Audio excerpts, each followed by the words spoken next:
My name is Margaret Whitford, I'm 66 years old, and after a lifetime of swallowing insults, hiding my hurt behind quiet smiles, and letting people, especially the younger ones, treat me like my feelings expired along with my youth, I finally reached the moment where I couldn't pretend anymore.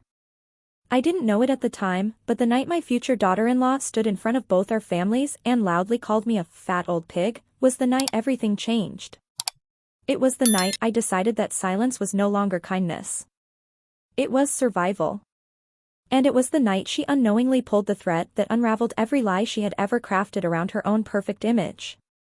I want you to listen closely, especially if you've ever been humiliated by someone younger, someone who thought your age made you irrelevant. And if anything in my story reminds you of the disrespect you've tolerated, then you're not alone. Before we go any further, tell me in the comments where you're watching from tonight, and if you've ever stayed silent to keep the peace. Hit subscribe if you believe that respect is not something you lose with age, it's something you earn through the life you've lived. Now let me take you back, not just to the moment of the insult, but to the slow, creeping pattern that built the path to it. Because it didn't start with fat old pig. No, that was simply the final spark. The real fire began long before, quietly, subtly, insidiously. I raised one son, Daniel, and I raised him alone. His father, my husband of 19 years, passed away from a sudden heart attack when Daniel was only 12. I still remember that day with a clarity that cuts like broken glass. I remember holding Daniel's hand at the funeral as he tried so hard to be strong, and I remember whispering to him, "It's just you and me now, baby. We'll get through it together." And we did. I worked double shifts as a hospital billing administrator. I cooked, I cleaned, I attended every school meeting, every game, every event. I put away money little by little, college fund, emergency fund, future house repairs, retirement. My life became a long, careful calculation of how to make one income stretch across two lives. Daniel grew up respectful. Thoughtful. The kind of boy who helped neighbors shovel snow without being asked. The kind who hugged me every night before bed. The kind who cried at 17 when I told him I might have to sell his childhood home to make ends meet. We didn't end up selling, my overtime pay ended up covering what we needed, but his heart, back then, was pure. I believed that with all my soul. But people change. Not always suddenly. Sometimes quietly, gradually, under the influence of someone who knows exactly how to twist admiration into dependence. It took me a long time to see that. When Daniel turned 25, he introduced her. Her. The girl who would eventually look me straight in the eye and call me a farm animal. Her name was Brianna Hale.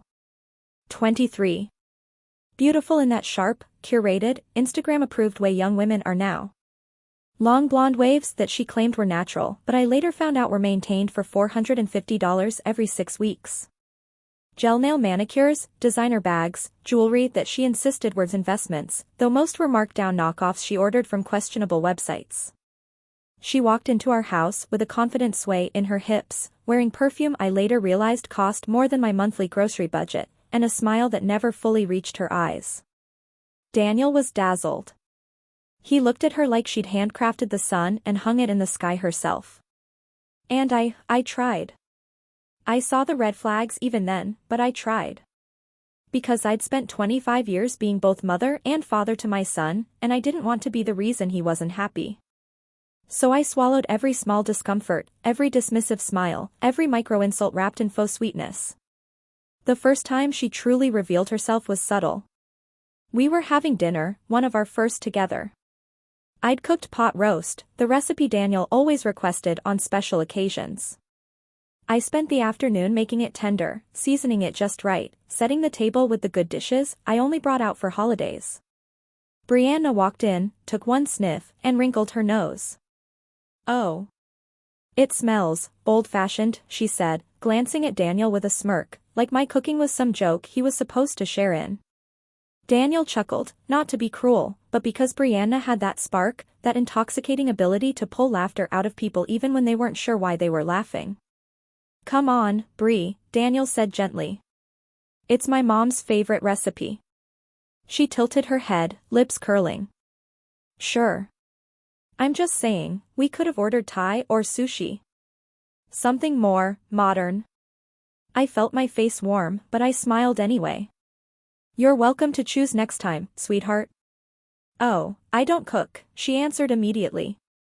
I'm terrible at it. Plus, why learn when you can just order better food than anything we could make? We sat at the table, and she barely touched her plate. Daniel, normally so attuned to my emotions, didn't notice the way my hands trembled slightly as I ate. They were too absorbed in their own world, inside jokes, half-whispered comments, playful touches. That night was the first seed. Small, but it grew roots quickly. Over the next year, I watched Daniel become someone softer, more uncertain around her, as if he were always trying to impress her, always trying to match her lifestyle. She complained about our house being outdated, about my clothes being too conservative, about my phone being prehistoric. She'd say it with a laugh, a breezy tone, but every word carried the sting of subtle disdain. Margaret, she said once, you really need to get into skincare. There are amazing anti-aging serums out there. My mom uses them and she looks fabulous.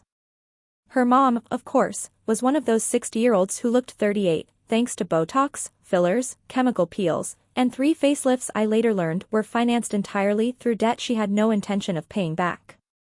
Another time, as we were setting the dinner table, because I still hosted family dinners despite having no obligation to coddle her, she looked at the plates I set out and said, "Oh. These are cute. Very vintage cottagecore." In her tone, I heard what she actually meant, old, cheap, embarrassing. Still, I tried. I told myself she was young. That generations were different. That her boldness was confidence, not cruelty. I didn't want to be the overprotective mother-in-law who nitpicked everything. Then the financial expectations started. She convinced Daniel they needed a luxury apartment. She wanted the marble countertops, the rooftop view, the gym membership. She encouraged him to buy things on credit, small monthly payments, she'd chirped. Everyone finances everything now. She bought designer handbags even when she couldn't afford groceries. She'd show up to our dinners wearing outfits worth a week of my salary and then not bring a single dish. Still, I stayed silent. Because Daniel seemed happy. Because I thought love blinded him but would ultimately mature him. Because I wanted to be supportive. And then the engagement came. Daniel announced it on a Thursday evening and asked if he could come over with Brianna. I set out wine, picked up some nice snacks, even put on a new blouse I bought for the occasion. When they arrived, Brianna's left hand was practically shoved in my face before they even sat down. "Isn't it beautiful?" she squealed. I picked it out myself. Well, I gave him 3 options. But this one sparkles the best on camera. I expected Daniel to laugh or tease her. Instead, he smiled proudly, as if she had earned it. The planning began immediately. And when I say planning, what I mean is that I became the unpaid coordinator for a fully theatrical engagement party that Brianna wanted to use as content for her social media page.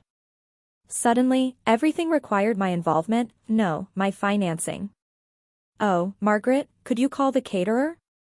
You're just so good with details. Could you talk to the decorator? I get anxious speaking on the phone. You don't mind covering the deposit, right? Daniel says you always like to help with special occasions." I covered more than I should have. Thousands, quietly slipping from my savings. Not because she deserved it, but because Daniel deserved the celebration. Or so I told myself. Maybe I was trying to prove something. Maybe I wanted Brianna's approval even when every instinct screamed that she viewed me as nothing more than staff. Everything about the party was curated: fairy lights, custom flower arrangements, a professional photographer, a 3-tier cake with edible gold. And in the middle of it all stood Brianna, the self-appointed star, flipping her hair, adjusting her dress, demanding angle changes, lighting shifts, retakes. Then came the moment. The moment that would alter everything. We were taking a group photo, both families lined up, smiling, posing, trying to readjust as Brianna requested her 15th retake. She insisted on being centered, on her hair falling just right, on her fiancé standing exactly 1 step behind her so she didn't look short. She ordered people around like pawns. Move left. No, left. No, too much. I tried, truly, to follow her directions, but I'm not as nimble as I once was. My knee stiffens, especially when I stand too long. I shifted slightly, wincing. And she noticed. She always noticed. Can someone move Margaret? She snapped in front of everyone. She keeps ruining the symmetry. I swallowed hard, forcing a smile. I can move myself, dear. Photographer said politely, all right, everyone just scoot an inch to the right. We shifted, but Brianna wasn't satisfied. Oh my God, she shrieked suddenly, stepping away from us with her hands in her hair. We need to move her out of frame. Every shot looks horrible because of that. Adults paused. A child snickered. Someone clicked their tongue. It's because of that fat old pig. Those were the words.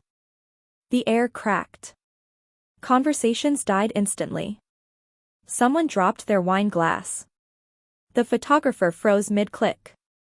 Brianna's mother gasped sharply but didn't speak. Daniel blinked like someone had smacked him, then looked helplessly between us, unsure who he was supposed to defend. And me? I stood there, every drop of blood in my body draining to my feet. Those 3 words slammed into my chest like a physical blow. I felt my face burn, my stomach twist, my throat close. Everyone stared at me, waiting. Watching. Assessing whether the fat old pig would squeal or simply stand there in humiliation. Brianna realized what she said only after the silence stretched. Her eyes widened slightly, not in regret, but in fear of bad optics. Of being judged. Of losing control of the narrative. She tried to laugh it off. Oh my God, guys, it was a joke. Geez, I was just stressed. It's not a big deal, right, Margaret? Everyone looked at me. My son. Her mother. Her relatives. My neighbors. The photographer. People who had known me for decades. People I'd cooked for, cleaned for, loved, supported. I felt 66 years of dignity teetering on the edge of a cliff. I could have cried. Shouted. Left. Instead, something inside me clicked, like a lock finally breaking open. I smiled. A slow, calm, almost gentle smile. And in that moment, I saw her face change. Because she saw something in my eyes she wasn't expecting. Not rage. Not pain. Resolve. Later that night, while the guests continued drinking fake champagne and posting carefully posed photos, I went home early, claiming a headache. I took off my shoes, sat at my kitchen table surrounded by the quiet of the home I'd maintained alone for 30 years, and I breathed. For the first time in months, maybe years, I saw clearly. Brianna didn't fear me. Because she didn't know me. She thought I was meek. Passive. A people pleaser. A lonely older woman desperate for her approval. She didn't know that I had handled budgets larger than her annual income. She didn't know that I had copies of financial documents Daniel once asked me to hold on to. She didn't know I had a lawyer on speed dial because widowhood required that. She didn't know that every lie she thought she'd buried behind glitter and filters was already beginning to show through the cracks. She didn't know, but she was about to. I spent that night making phone calls. Checking documents. Pulling out files Daniel had forgotten I kept. I sifted through mail I'd tucked aside, remembering envelopes addressed to her, bills stuffed with late notices. I opened a folder full of bank statements I hadn't touched since Daniel asked me to keep them safe. I stared at numbers that didn't add up. I replayed conversations I'd overheard. And piece by piece, the puzzle formed. By morning, I knew exactly what I needed to do. She wanted a fight. But I wasn't going to fight her. I was going to expose her. And I was going to do it in the one way she never expected, from behind the calm, smiling face she thought was easy to defeat. Because she was wrong about me. I wasn't weak. I wasn't desperate. And I wasn't done. I didn't sleep the night after the engagement party. My body was exhausted from standing, hosting, and forcing smiles, but my mind was wide awake. I lay in bed staring at the ceiling, replaying every second of the humiliation. The way her voice had risen above the music. The way people had frozen and glanced at each other, unsure whether to laugh or gasp. The way Daniel's lips had parted with uncertainty, caught between the woman he thought he loved and the mother who had spent her entire life sacrificing for him. And the way Brianna smirked right afterward, trying to twist her insult into a joke, like she was testing how far she could push me before I pushed back. For hours, every insult she had ever said to me, every dismissive laugh, every eye roll, every flippant "relax, Margaret" echoed inside my skull with vicious clarity. I realized something: cruelty rarely begins loudly. It starts quietly, disguised as personality quirks or generational differences, until it grows bolder, hungrier, more confident. Until it learns that not everyone fights back. But I wasn't Brianna's first victim. I knew that now. And I certainly wasn't the only one paying attention. When the sun finally rose, I forced myself out of bed, made coffee, and sat at my kitchen table with a notebook and a pen, the same way I used to when calculating bills during Daniel's high school years. Except this time, instead of numbers, I wrote memories. Behaviors. Incidents. Words. A list of red flags I ignored. There were more than I expected. The first time she came to my house, she didn't look around with curiosity or appreciation. She walked through each hallway like a critic evaluating a set. She tapped the counter with her manicured fingernail and said, "You've had this granite since the early 2000s, right?" As if longevity was a crime. She examined my bookshelf like she was checking for dust. She rearranged the coasters I'd placed on the table, muttering something about aesthetic flow. At the time, I laughed it off. Young people cared about design, trends, Pinterest perfect layouts. She wasn't hurting anything, yet. A few weeks later, she made the first innocent comment about my body. It was summer, and we had decided to have a small barbecue in my backyard. I'd worn a simple floral dress, not fancy, not tight, but comfortable. I'd gained weight over the years. Comfort mattered more now than anything. Brianna arrived wearing a tiny crop top and shorts, sunglasses perched on her head. She hugged Daniel, kissed him loudly, then turned to me. "Aww, Margaret. That dress is so cozy." Her smile widened. "You like those flowy styles, don't you? They're very forgiving." Forgiving. The word stung, but she delivered it so casually, so sweetly, that I didn't know how to respond. Daniel thought she was complimenting me. But I knew. Women always know. "Thank you," I said softly. She grinned, sipping her iced latte. "You should try wearing something more fitted sometime. Confidence looks good at any age." That was her specialty, insults dressed as encouragement, daggers dipped in honey. At Christmas that year, she gave me a gym membership brochure as a gift. "It's not a hint," she claimed, laughing. "It's just something fun. We could work out together." She never intended to work out with me. In fact, 2 days later she told Daniel, loudly enough for me to hear from the hallway. "I swear, your mom probably won't even use it. She doesn't seem like the type." Daniel shushed her, but his voice lacked conviction. He was already falling into the pattern she built: deflect, excuse, minimize. Then came the conversations about money. She wanted a luxury life. Not just nice things, luxury. Designer brands, spa appointments, high-end restaurants, expensive trips. She had expensive tastes paired with dangerous spending habits, and Daniel, desperate to provide what she wanted, began stretching himself thin. Once, I overheard them whispering in my living room while I was in the kitchen getting dessert.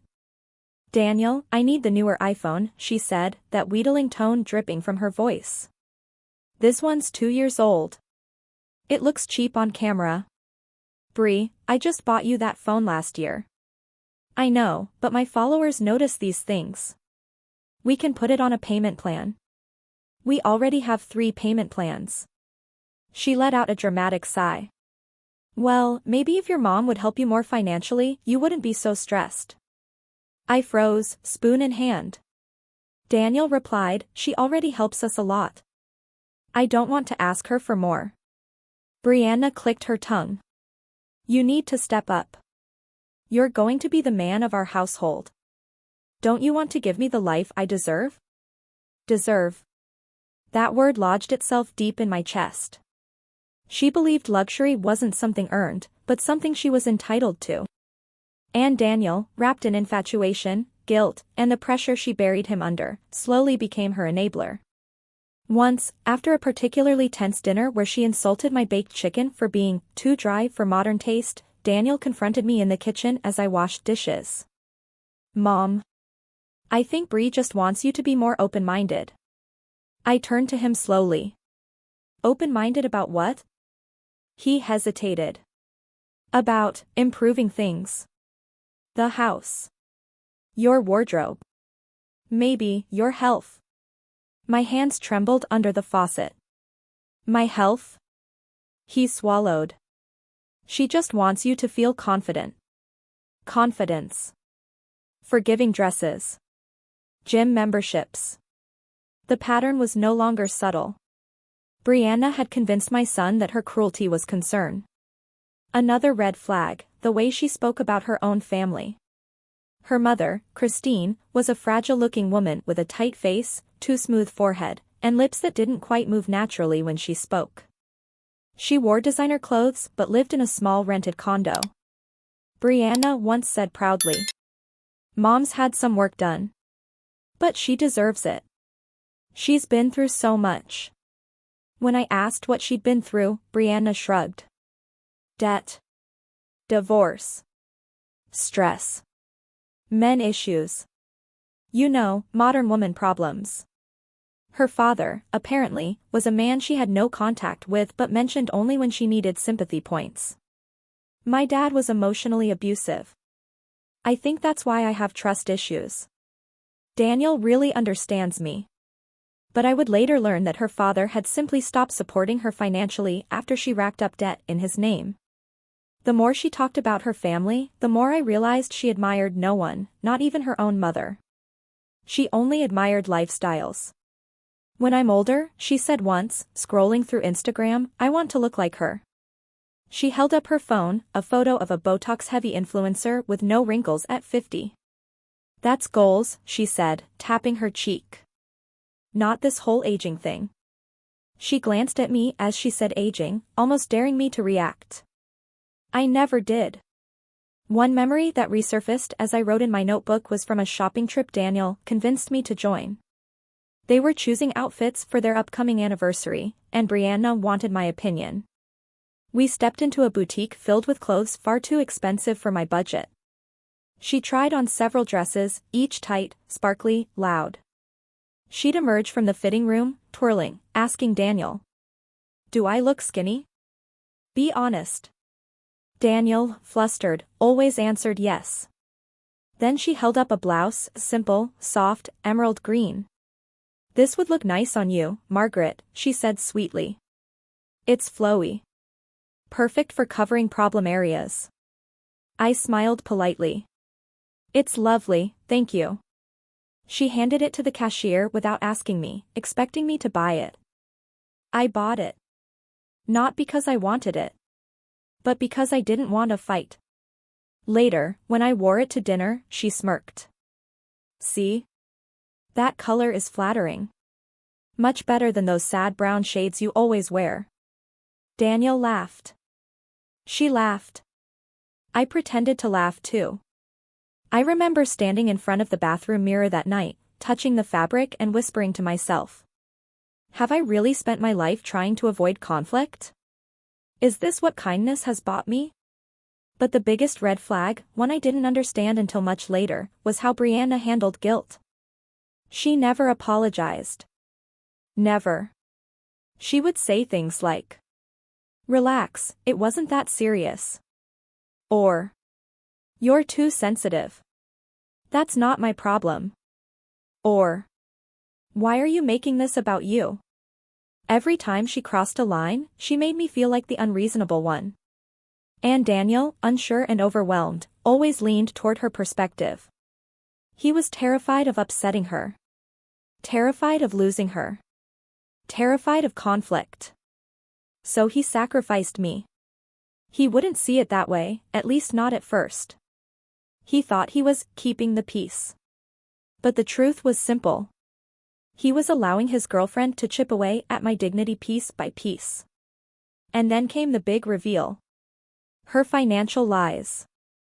I discovered them gradually, long before the engagement party, but I had convinced myself it wasn't my place to interfere. I found unopened letters addressed to her with bright red, final notice, stamps. I noticed she always asked Daniel to buy things, for the content, but never contributed to household bills. I overheard her telling someone. I don't actually make money from my business yet, but once the algorithm picks me up, I'll be huge. Yet she continued spending like she was already famous. I tried to talk to Daniel once. We were sitting in the backyard after a small Sunday breakfast. Brianna wasn't there, she'd gone to brunch with friends. Daniel, I said gently, are you two doing okay, financially? I can help if you're in trouble. He frowned. Why would we be in trouble? Well, I noticed Brianna has some unopened mail at the house. He stiffened.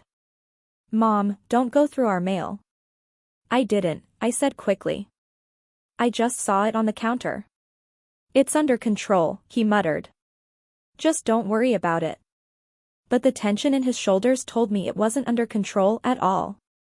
I ignored that red flag too. And finally, the engagement party preparation. Brianna escalated from subtle insults to open demands. She treated me like a personal assistant. She told Daniel I was old school and needed guidance. She told her friends she had to manage the mom's taste level, as though I was some unsophisticated relic they needed to hide in a corner. Then she asked me to pay for things. Not politely. Not humbly. Not even respectfully. Margaret, she said once during a planning session, can you cover the deposit for the floral arch? It's just easier since you're organized. We'll pay you back later. They never did. Another time. Margaret, can you handle the cake order? You'll do it right. Margaret, can you book the photographer? Young people overcharge us because they think we're desperate. Margaret, can you clean the patio before the party? We want the photos clean. Each request ate away at me. Not financially, I had saved enough to give when needed. It was the entitlement. The tone. The assumption that my time belonged to her. I told myself, just get through the engagement. But the engagement only magnified her real personality. And the night she called me a fat old pig? She wasn't just lashing out. She was revealing herself fully. That insult didn't embarrass me, it enlightened me. You see, when someone is cruel to you publicly, it's rarely about that moment. It's about the thousands of moments they spent growing confident enough to believe there would be no consequences. It was never about my size. It was never about my age. It was about control. She insulted me because she believed I was powerless. She believed Daniel would take her side. She believed her beauty, youth, and curated confidence made her untouchable. She believed wrong. After the party, the red flags I ignored stopped being shadows. They became smoke signals. I remembered. The time she asked me if I planned to fix up my face for the wedding photos since filters can't fix everything. The time she told Daniel I should step back from planning because my taste wasn't viral. The time she snatched a plate from my hand during dinner, muttering, just, let me handle this. You're not good at plating. The time she joked to her friends, thinking I couldn't hear, Daniel's mom looks like she still shops at thrift stores from the 90s. The time she walked into my bedroom without knocking and said, you know, when we move in after the wedding, we'll renovate this whole place. Her tone made it clear she wasn't asking. She was claiming. But the biggest memory that returned, a moment I had buried because of how much it hurt, was when she said to Daniel, I can't wait until your mom moves to a retirement community. We'll finally have the house to ourselves. They thought I didn't hear. I did. And they thought that even if I did hear, I wouldn't do anything. But the night after the engagement party, when I looked through my notes, when I connected each red flag, each insult, each sign of manipulation, something crystallized inside me. I wasn't powerless. I wasn't done. I wasn't the victim of her story. I was the architect of hers. And if she thought calling me a fat old pig would shame me into silence, she had no idea who she had just awakened. Every lie she had told, every debt she had hidden, every fraud she had committed, every story she had twisted, they were all coming to light. Not out of revenge, but out of necessity. Because respecting myself meant exposing the truth. And the truth was far uglier than anything she had ever called me. I didn't know it then, but the night after the engagement party became the dividing line of my life. Everything before it blurred into one long, painful memory of being too quiet, too polite, too forgiving. But everything after it became a sharp, crystal-clear journey into truth, boundaries, and consequences. It was as if someone had finally wiped a fogged-over window, and I could see the landscape of my life with perfect, merciless clarity. The house felt too quiet that night, almost hollow, like even the walls were tired of holding in all the unspoken things I'd swallowed over the years. I made tea, though I didn't drink it. I sat at the table, though I didn't eat. I tried reading, but the words scattered like dust. Instead, I sat there replaying the party over and over again, each memory sharper the next time. The way Brianna's voice had sliced through the crowd like a knife dipped in venom. The way people had turned to look at me, not with empathy, but curiosity. The way my son had stood there, paralyzed, embarrassed, unsure, torn. The way Brianna had smirked afterward, as if she hadn't just detonated a bomb in the middle of our lives. I replayed all of it until the sun rose. Then something inside me changed. I wasn't going to cry about it anymore. I wasn't going to confess how it made me feel. I wasn't going to seek comfort or reassurance. I was going to understand it. Because humiliation doesn't appear out of nowhere. It builds. It roots. It grows. And if you don't trace the root, you never stop the rot. So I began the quiet work of remembering. Not the memories I had been forcing myself to ignore. Not the memories I had brushed off to keep the peace. Not the moments I excused to protect Daniel's happiness. I mean the real memories. The patterns. The subtle red flags. The soft manipulations. The way Brianna had been laying the groundwork for months, maybe even years, and I hadn't wanted to admit it. So I took out a notebook and wrote everything I could remember. Everything I'd buried. Everything she'd ever said that made my chest tighten. Everything that had made me shrink a little more each time. One by one, they spilled onto the paper. And as each memory surfaced, I began seeing Brianna for who she was, not the polished, confident, vibrant young woman she pretended to be, but the girl underneath the glitter. A girl made of cheap gold plating. A girl who equated cruelty with power. A girl who needed admiration more than oxygen. A girl who mistook silence for submission. A girl whose entire life was built on lies. Looking back now, the signs were so obvious I almost laugh at how blind I allowed myself to be. There was the time she criticized my phone. Oh my God, Margaret, what is that? Does it even have apps? She'd laughed, but it wasn't funny. It was dismissive. Degrading. Dehumanizing. Then there was the time she suggested Daniel should prepare for my old age because I didn't look like someone who'd age gracefully. You'll probably need help sooner than you think, she had said lightly, twirling her hair. I pretended it didn't sting, even though the words lodged themselves in my chest like shards. There was also the day she invited me to lunch with her mother, Christine. I thought it was an attempt to bond. I was wrong.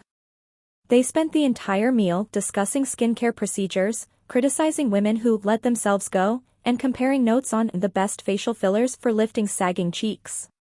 Every time they glanced at me, their eyes flickered to my laugh lines, my neck, my gray hair. They hid their insults behind polite tones, but cruelty doesn't need volume to wound. Then, there was the night Daniel came home from dinner with her family and looked uneasy. He sat on my couch, staring at his hands like they were strangers. I asked gently, "Is everything okay?" He hesitated. Then sighed. "Bree thinks you might be lonely." Lonely. That word hit me harder than any insult. It wasn't even the meaning, it was the implication. A lonely woman. A weak woman. A woman who clings. A woman who meddles. A woman who oversteps. A woman who needs to be handled. A woman who needs to be put in her place. I didn't argue. I simply nodded. But inside, something started twisting. Because loneliness is not a shame. But letting someone weaponize it is. Then there was the evening I overheard her whispering on the phone in my living room when she thought I was upstairs. "I swear, once Daniel and I get married, everything will change.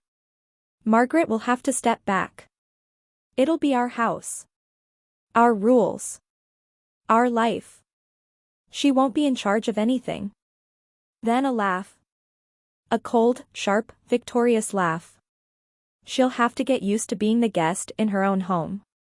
I stood on the stairs, frozen. Not because of the audacity. Not because of the disrespect. Not even because of the entitlement. But because of how effortless it was for her to imagine my life being pushed aside. As if I were nothing more than a placeholder waiting to be erased. I should have confronted her then. I should have told Daniel. I should have demanded respect. But motherhood makes you swallow more than you should. And loneliness makes you swallow even more. And love, a real, unconditional love, sometimes makes you swallow everything. I didn't want to burden Daniel with my feelings. I didn't want to be the mother who didn't like his girlfriend. I didn't want to create tension. So I did what many mothers do. I stayed quiet. But every moment I listed in that notebook, every memory I scratched across those pages, every insult I forced myself to refeel, reminded me of the truth. My silence had not kept the peace. It had enabled the chaos. Because silence is not a gift. Silence is a weapon, one that always ends up pointed at the person who wields it. As the morning sun seeped into the kitchen, painting the tiles gold, I closed the notebook. The first section, titled "Patterns I Ignored," was full. And I hadn't even started listing the financial inconsistencies. That came next. I opened Daniel's old folder, the one he'd handed me months ago, asking me to keep these safe. He hadn't thought twice about it, but inside were bank statements, tax forms, employment letters, and screenshots of credit card accounts. I spread everything across the table. Then I stared. Because something was wrong. Very wrong. There were credit cards under Daniel's name that weren't there before. Cards with balances that didn't match his spending habits. Cards opened at stores he never shopped at. Cards used for purchases he would never make. Balenciaga. Gucci. Louis Vuitton. High-end salons. Luxury spas. A hair extension studio. A cosmetic dermatology office. Boutiques in downtown shopping districts. Daniel didn't buy from those places. But Brianna did. Not just occasionally. Regularly. Then I found something that turned my blood cold. A personal loan application. With Daniel's name. And his signature. But the signature wasn't his. Not even close. Below the forged signature, in the section titled "Collateral Support," I saw a sentence that made my stomach twist. Applicant stands to inherit primary residence located at my home address. Brianna had used my house, my home, as leverage. She forged documents in Daniel's name and used my property as justification for more borrowing. The audacity wasn't shocking anymore. The danger was. I pulled out my phone and dialed the one person I trusted with legal matters, Mr. Hale, my lawyer for 30 years. He had handled my husband's will, my insurance, and my retirement documents. When he answered, he sounded surprised. "Margaret? Everything all right?" I hesitated before answering. I think. I think my future daughter-in-law is using Daniel's identity. And my home. There was a silence, a deep, heavy one. Come in today, he said. Bring everything. I dressed quickly, pulled together every document I could, and drove to his office with hands that trembled more from anger than fear. When I arrived, he scanned everything. His forehead creased deeper with each page he turned. By the time he reached the loan application, he set the stack down and looked at me over his glasses. This is fraud, he said quietly. On multiple levels. I suspected, I whispered. No, he said. This is serious crime-level fraud. He explained things in terms I could grasp. Opening cards under someone else's name is identity theft. Forging signatures is illegal. Using a house as future collateral is deceptive financial misrepresentation. Lying on loan applications is felony fraud. And doing all of this behind Daniel's back meant she wasn't making mistakes. She was building a future on lies she thought no one would ever uncover. He then asked, "Do you want to pursue charges?" I shook my head instantly. I want to protect my son. And my home. That's all. He nodded, understanding the type of mother I was before I even said it. Then you need to secure everything legally and privately, he said. Now. We spent the next hour preparing. Paperwork to move my home into a protective trust. Documents to isolate my savings. Letters to dispute fraudulent credit lines. Steps to separate my identity from anything Brianna touched. By the time I left his office, my hands were full of folders, and my heart was full of something I hadn't felt in a long time. Purpose. When I reached home, I sat again at my table, staring at the documents as the afternoon sun softened around me. That was when another memory surfaced, a memory I hadn't realized was connected until now. 3 months earlier, Brianna had asked Daniel for a copy of his Social Security card for tax forms. He'd given it. Thought nothing of it. She had taken photos of it. She had access to everything. And she used it. The realization made my breath hitch. But it didn't make me afraid. It made me fierce. Because now I understood something important. Brianna didn't insult me because she hated me. She insulted me because she feared me. Not the me she sees, a quiet, aging woman who minds her business and tries to be kind. But the me that existed beneath all that. The version that raised a child alone. The version that balanced budgets and battled grief. The version that survived widowhood, heartbreak, loss, and loneliness. The version that had earned her strength the hard way. And that version was awake now. Awake and working. That evening, as I sorted documents and wrote another set of notes, my phone buzzed. A message from Brianna. Hey, Margaret. Just wanted to check in. Daniel and I are thinking of a brunch tomorrow to finalize wedding themes. You're free at 11, right? Also, do you think you can pay for the cake tasting deposit? They're asking for it ASAP. Thanks. 2 hearts. The audacity made me laugh. Not bitterly. Not sadly. But genuinely. Because she thought things were still the same. She thought I was still the same. But I wasn't. My eyes drifted to the pile of documents revealing her lies. Her fraud. Her manipulations. Her twisted financial schemes. Her entitlement. Her secrets, the ones she thought were buried too deep for anyone to find. She had no idea that I was already drafting the blueprint for what would become the most controlled, calm, devastating exposure of her life. She had no idea that the woman she called a fat old pig was sitting silently in her kitchen, preparing to dismantle every lie she had ever built. Brick by brick. Word by word. Receipt by receipt. She had no idea at all. But she would. Very soon. Because the truth was no longer whispering to me. It was roaring. And I was finally ready to listen. I didn't answer Brianna's message that night. Not out of spite. Not out of anger. But out of clarity. A woman who had just humiliated me publicly, reduced me to an animal for everyone to hear, and then proceeded to request money from me as if nothing happened. That woman didn't deserve an answer. She didn't deserve anything from me anymore. She didn't deserve my peace, my energy, my compliance, my labor, or my self-respect. She didn't know it yet, but she was already standing on a trapdoor she built with her own hands. All I had to do was pull the lever. That night, I slept, not peacefully, but with purpose. It wasn't rest, exactly. It was preparation. My body rested because it knew my mind needed strength. And when I woke early the next morning, the world felt different. The air in my house felt different. Even my reflection in the mirror looked different. For the first time in years, I didn't see a tired, aging widow. I saw a woman who had survived storms darker than this one. I saw a woman who had lived through grief and loneliness and still stood strong. I saw a woman who had raised a child, paid her bills, buried her husband, built a life, brick by brick, sacrifice by sacrifice. And I saw a woman who would no longer apologize for existing.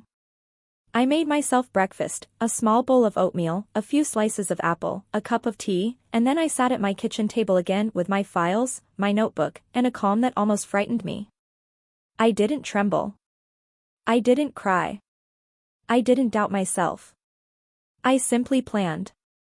Because by this point, I understood something important. Brianna wasn't just rude. She wasn't just entitled. She wasn't just mean. She was dangerous. Not in the physical sense. Not in the dramatic sense. But in the way that someone who lacks empathy becomes dangerous when their lies outgrow their ability to maintain them. In the way someone becomes dangerous when they believe they are smarter than everyone else, and when they assume no one older than them could possibly outthink them. She was dangerous because she saw life not as relationships, but as transactions. And she was about to learn that the woman she believed she could take advantage of was still fully capable of balancing a ledger, financially, emotionally, and morally. The first step in dismantling her illusions was to verify what my lawyer had said. I needed proof. Not just suspicions. Not just screenshots. Not just fragments of overheard conversations. I needed full documentation, every debt, every forged form, every credit application, every lie she had crafted to her family and mine. So I began digging. The thing about people like Brianna is that they are careless with the things they think they have mastered. She believed she had mastered manipulation. She believed she had mastered secrecy. She believed she had mastered image. She hadn't mastered organization. In fact, she was sloppy. In the folder Daniel had given me months ago, I found a small envelope tucked behind a tax form. It wasn't Daniel's handwriting on the envelope. It was hers, her distinctive rounded letters, each I dotted with a tiny loop, the style of someone who cares about how things look more than what they mean. Inside were receipts, hundreds of them. Luxury stores. Online boutiques. Hair extension salons. Skincare clinics. Plastic surgeons. Spa packages. Designer showrooms. But what stopped me cold wasn't the purchases. It was the payment method. Almost every receipt was paid with a card labeled simply D.W. Daniel Whitford. My son. My son who couldn't afford his own car repairs without asking me for help. My son who once worked 3 jobs in college just to buy his textbooks. My son who had always been careful about money. And somehow, he was suddenly funding a lifestyle that wasn't his, didn't fit him, and didn't benefit him. That wasn't Daniel. That was fraud. I took each receipt and placed it into labeled folders. Clothing. Beauty. Travel. Technology. Luxury. Dining. Then I compared the dates to Daniel's pay statements. It didn't match. Not even close. She was drowning him financially. Not just dipping into his accounts, not just making him help out, but drowning him. Yet she still wanted more. More money. More gifts. More power. More control. More ownership of everything he had. Including my home. My hands tightened around a receipt dated 2 months earlier, a $2,700 charge at a diamond boutique. That wasn't her engagement ring, Daniel had paid for that separately. This was something purchased for herself. A necklace? A bracelet? A ring? Something she had likely shown off online with the caption, "You deserve to treat yourself." But she hadn't treated herself. She had treated herself using someone else's identity. A surge of cold fury flowed through me. I didn't want revenge. I wanted justice. Justice for my son. Justice for myself. Justice for the years of quiet labor and sacrifice that she had mocked with her cruelty. Once I gathered the receipts, I moved on to the accounts. I logged into Daniel's bank portal using the saved information from his folder. I stared at the screen in disbelief as I scrolled. There were automatic withdrawals he didn't know about. There were credit card payments he hadn't made. There were lines of credit he'd never opened. There were account alerts he had probably never seen. And there, buried at the bottom, was the loan application with the forged signature. Seeing it on a screen made the truth even sharper. She didn't just lie. She didn't just deceive. She committed a crime. One line at the bottom chilled me to the bone. Authorized by B. Hale, fiancé. And under that, her digital signature. She hadn't even hidden it. She hadn't even tried. Because she didn't think anyone would look. Because she believed she had already won. But she hadn't. She had only bought herself time. Time that was about to run out. I printed every document, every statement, every charge, every line, every proof of fraud, and organized them into binders. By noon, the pile was thick enough to bury her perfect little Instagram life 6 feet under. But I wasn't done. The truth is thorough. So I needed more. I needed someone who could find everything I couldn't. Someone who had access to tools I didn't. Someone who could pull public records, track inconsistencies, dig into her past. So I called Adam Pierce, the private investigator Mr. Hale recommended. He answered on the second ring. "Mrs. Whitford? Mr. Hale told me to expect your call. How can I help?" "I need a background check," I said. "Full. On someone who is marrying into my family." He didn't ask questions. He didn't judge. He simply said, "I'll send over a form. Sign it, and I'll get to work." I signed it. I scanned it. I sent it. Then I waited. There is a very specific kind of silence that comes when you know someone else is digging into the truth you've feared, suspected, or tried to ignore. It's not calm. It's not panicked. It's something strange, a mix of anticipation and dread. Like watching a storm cloud gather, knowing it will either wash everything clean or destroy everything in its path. That silence filled my house for hours. During that time, Brianna texted me 3 more times. "Margaret, please confirm brunch. Are we good for cake deposit? They need it. Daniel said you left the party early. Everything okay?" 2 hearts. The fake concern mounted with each message. I didn't respond. Then, at 4:17 p.m., my phone buzzed again. But this time, the sender wasn't Brianna. It was Adam. "We need to talk. Found something unexpected. Call me." My stomach tightened. I called instantly. He answered on the first ring. "Mrs. Whitford," he said, voice measured, "I'll send a full written report tonight. But there are immediate red flags you need to know." Red flags. More? I breathed in. "Tell me." He paused, gathering his words carefully. "To begin with, Brianna Hale is not her legal name." The world tilted. "What?" I whispered. "She legally changed it at 21. Her original name was Brianna Halpern. Different spelling, different surname. Why would she change it? That's the concerning part." He continued. She changed it after being sued by two former acquaintances for stealing money from them through a fake business collaboration. The cases didn't go to trial because settlements were reached privately. My throat tightened. She also has 3 outstanding credit card defaults, totaling around $28,000. That matches what I suspected. There's more, he said, voice lowering. I closed my eyes. Tell me. She was evicted twice. Once for lying about her income.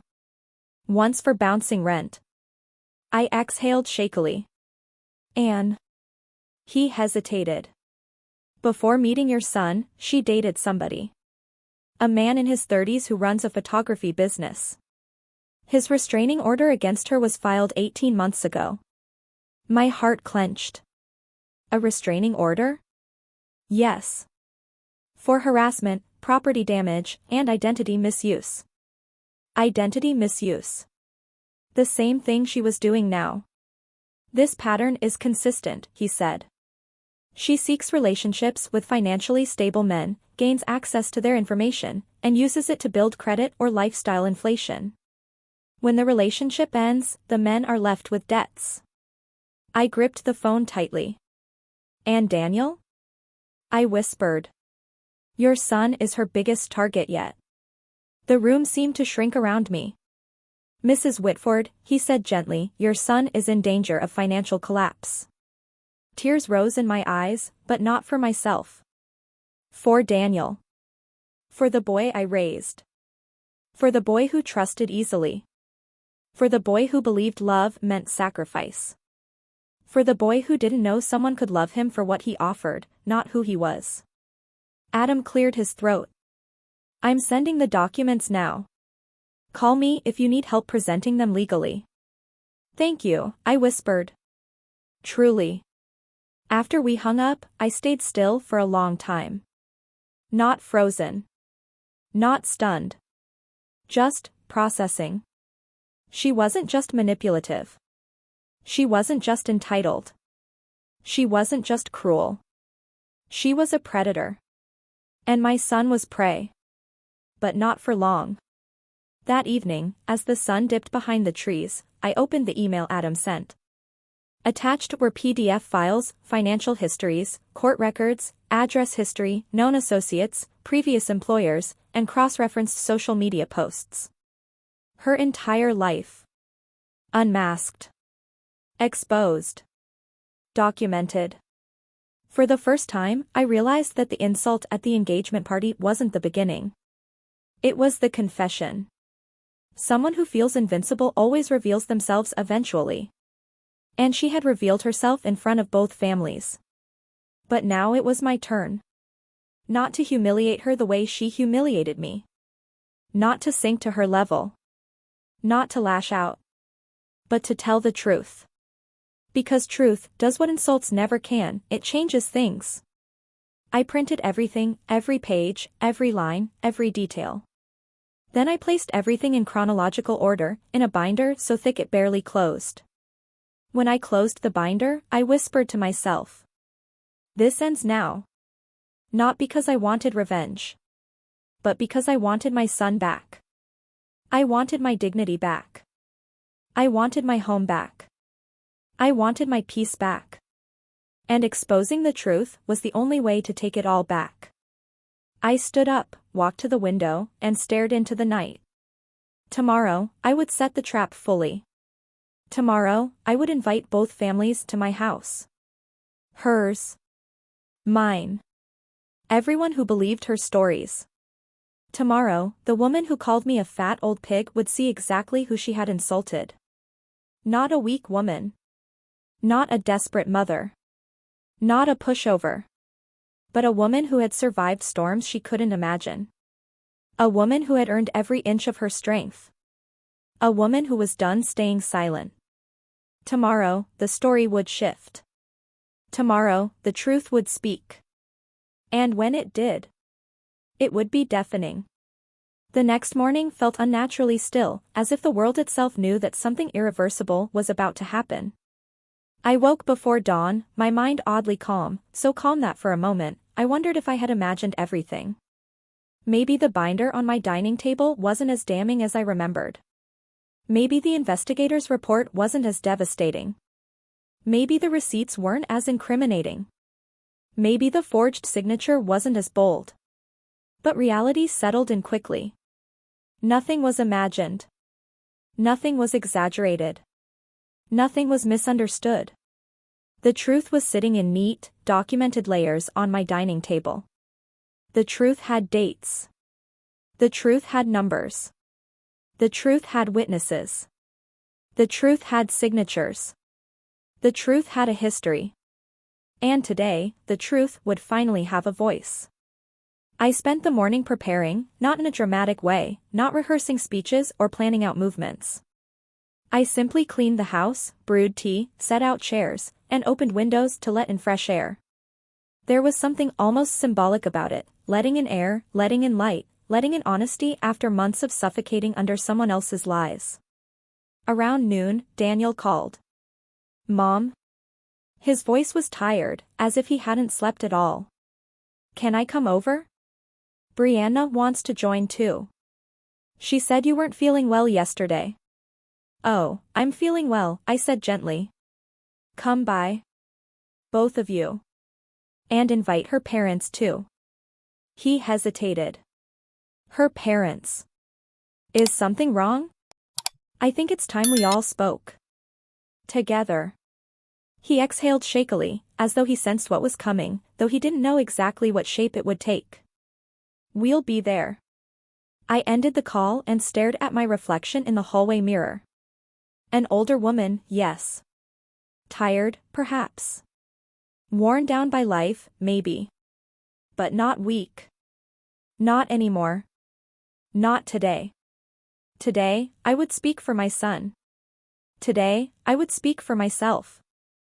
Today, I would speak for every silent mother who sat through insults with a tight smile because swallowing pain felt easier than creating conflict. They arrived at 2:07 p.m. Daniel looked exhausted, eyes swollen, posture slightly collapsed, as if he were bracing for impact without knowing where the blow would come from. When he hugged me, I felt the ache in his arms. He wasn't a man preparing for war. He was a man quietly sinking, unaware that someone was tying weights to his ankles. Brianna stood beside him, immaculate as always, a perfect curls, flawless makeup, that delicate smile she offered only when she wanted something. Behind them came her parents, impeccably dressed, rehearsed smiles, the kind of couple who believed their daughter was the center of the universe simply because they had raised her to believe exactly that. I ushered them inside and led them to the dining table.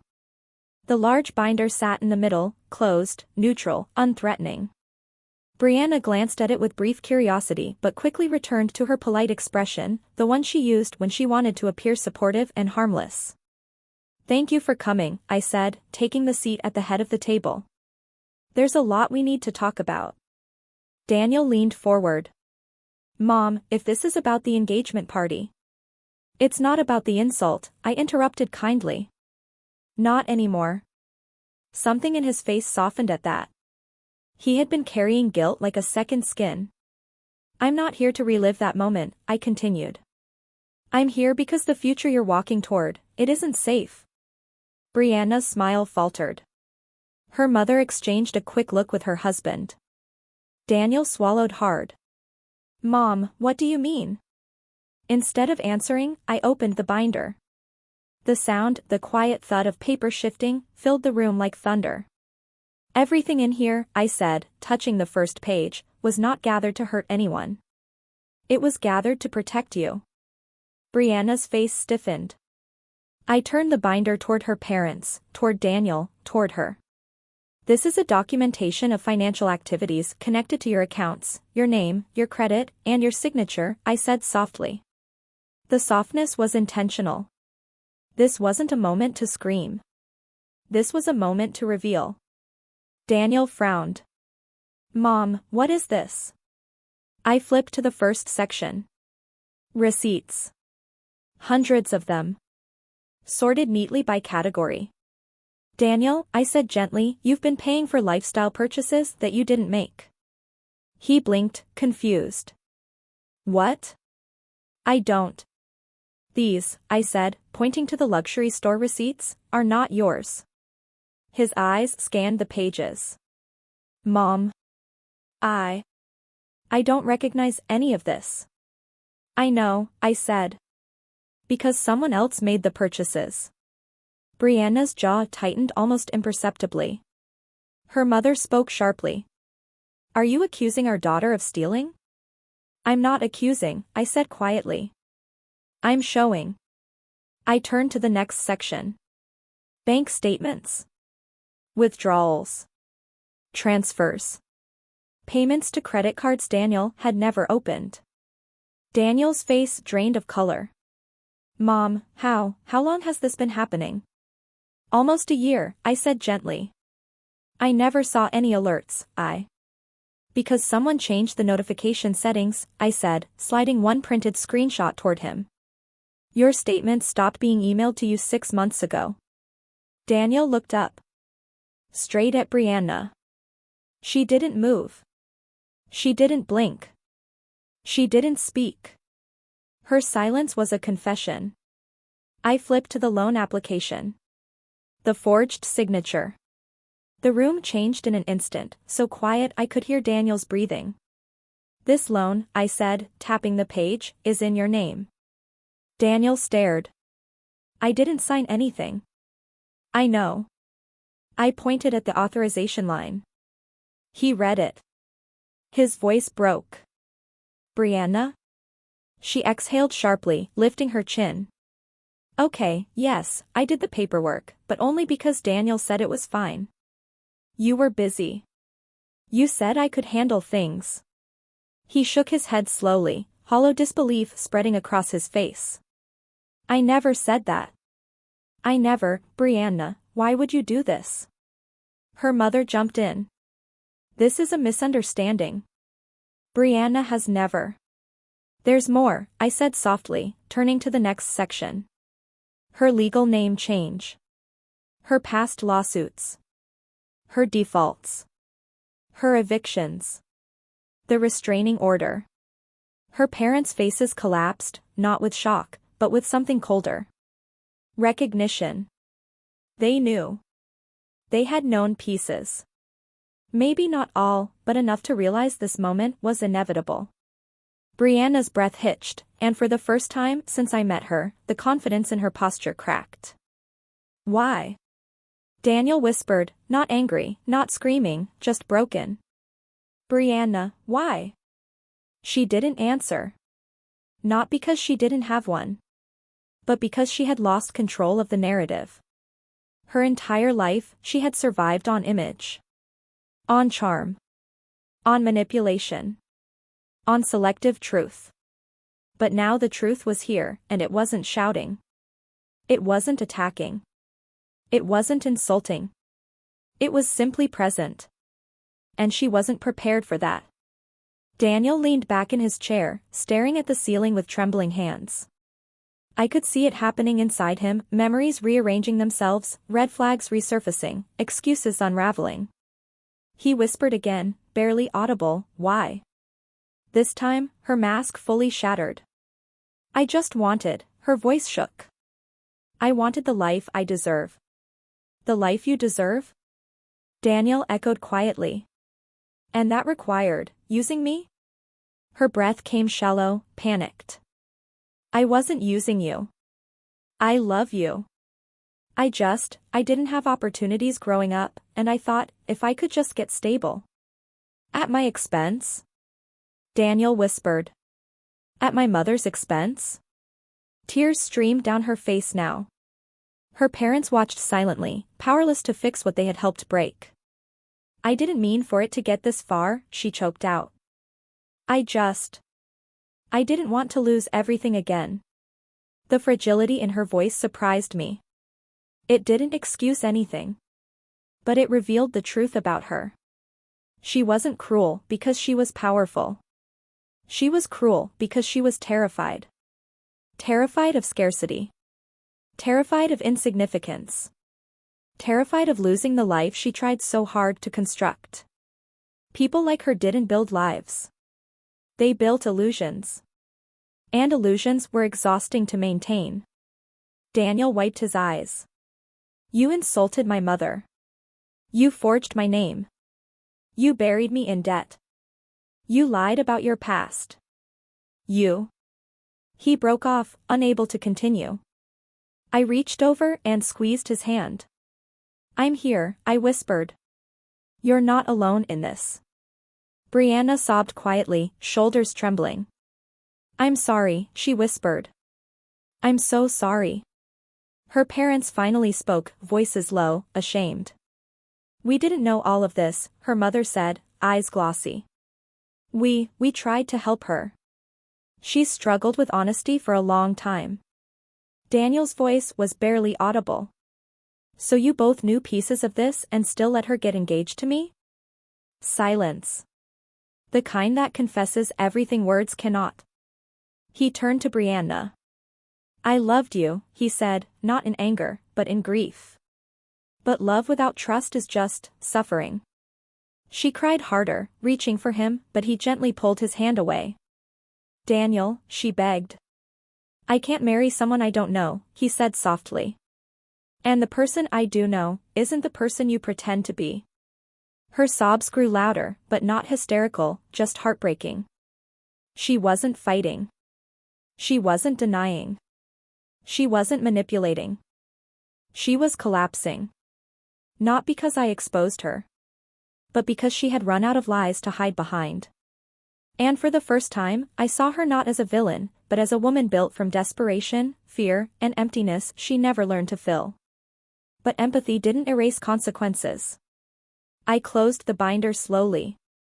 This isn't to punish you, I said quietly. It's to protect my son, and to protect you from doing this again. The truth doesn't destroy people. Lies do. No yelling. No anger. Just truth. Pure and undeniable. Daniel wiped his face and stood up. I need time, he said gently. I need space. And I need you to leave. Brianna stood too, shaking, breath uneven, mascara streaking her cheeks. She walked toward me, not with entitlement or arrogance, but with something rawer. Mrs. Whitford, she whispered, voice breaking, I'm sorry for what I said to you. I'm sorry for how I acted.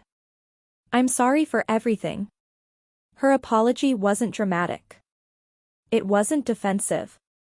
It was small. It was fragile. It was late. But it was real. I nodded softly. I hope you learn from this.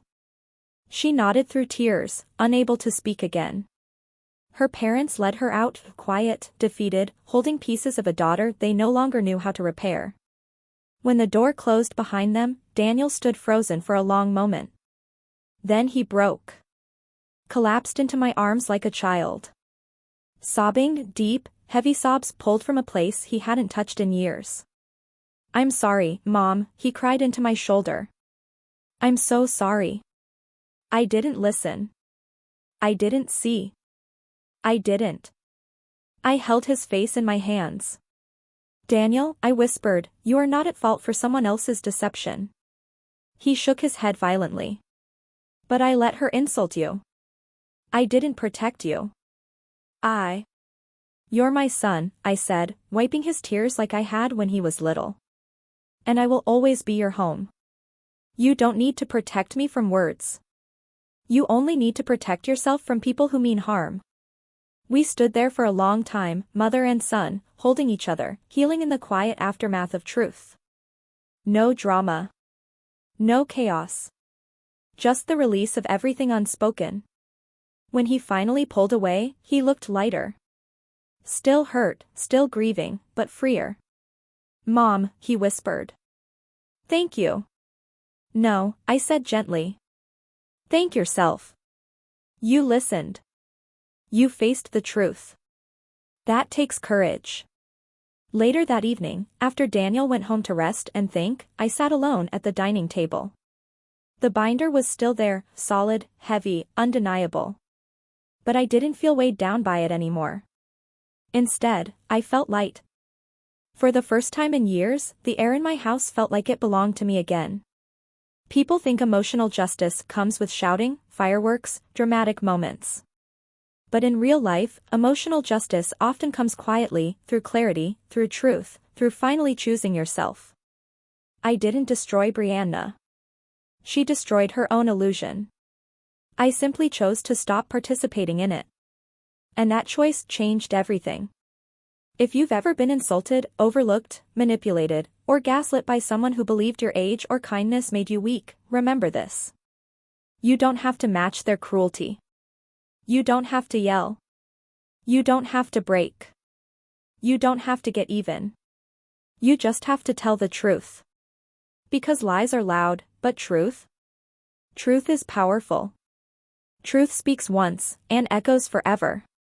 If this story resonated with you, if you've ever had to choose your dignity over someone's approval, or if you've ever stood up for yourself after years of silence, then let me know in the comments.